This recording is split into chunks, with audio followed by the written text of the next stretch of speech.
আমি একজন আর্জেন্টিনার সাপোর্টার হয়ে আজকে পুরোই হতাশ।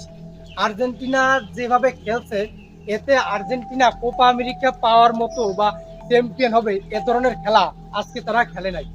আর্জেন্টিনা আজকে প্রথম হাফে একটা গোল দিছে, এক গোলের লিড নিয়ে প্রথম হাফ শেষ করছে।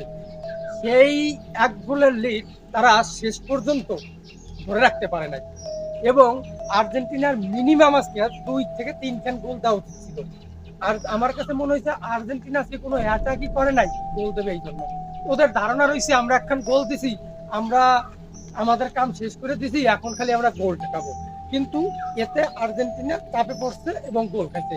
সেজন্য ইকুয়েডর অনেক ভালো খেলাইছে আর্জেন্টিনা, সেটা ওরা চাপছে, ডিফেন্সও ভালো করছে। আর আর্জেন্টিনা পুরোই হতাশ করছে আজকে ফরওয়ার্ড লাইনে। ভালো মানে 2-3টা ভালো চান্স ক্রিয়েটও ঠিকমতো করে নাই, ফরওয়ার্ড লাইনে তেমন একটা বলও যায় নাই। সব মিলাইয়া ভাই, ইমিলিয়ানো মার্টিনেজ যে ট্রাইবিকার স্পেশালিস্ট, ওর কাছে যে ট্রাইবিকার হইলেই যে আর্জেন্টিনা একটা স্বস্তির জয় পায় ভাই, এটা আমি সত্যি অবাক হয়ে যাই। আর্জেন্টিনা ভাই ওয়ার্ল্ড কাপ চ্যাম্পিয়ন হয়েছে মার্টিনেজের জন্য, এবং এই কোপা আমেরিকাও মার্টিনেজ কিন্তু আজকেও বাঁচাই দিল। মার্টিনেজ তো ভাই প্রতিদিন বাঁচাবে না। আর্জেন্টিনার আসলে কি সমস্যা কি আমি বুঝি না। ওরা শেষ 10 মিনিট ওদের জন্য ভাই এত লাখ।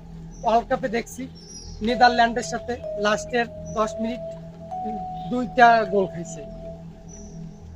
ফাইনাল ম্যাচে ফ্রান্সের সাথে লাস্টের 10 মিনিটে 2খান গোল খাইছে।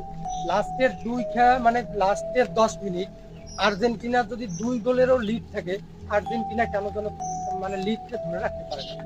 আমার কাছে মনে হয় আর্জেন্টিনার এইখান থেকে, এই চোকা ভাবটা থেকে বেরিয়ে আসা উচিত। কারণ ট্রাইবিকার হচ্ছে এমন একটা খেলা, এক প্রকারের লটারি। প্রতিদিন আপনি লটারি জিতবেন না, প্রতিদিন এমি মার্টিনেজ আপনাকে বাঁচাবে না। তাই নেক্সট ম্যাচ থেকে আর্জেন্টিনার আরো সতর্ক হওয়া উচিত। 1-2 গোল দেওয়ার পরে যে আমরা আর গোল দেব না, চেষ্টা করব না, এই থেকে আর্জেন্টিনার বেরিয়ে আসা উচিত।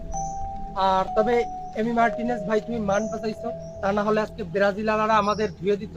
10 দিন ফেসবুকে আমরা ঢুকতে পারতাম না।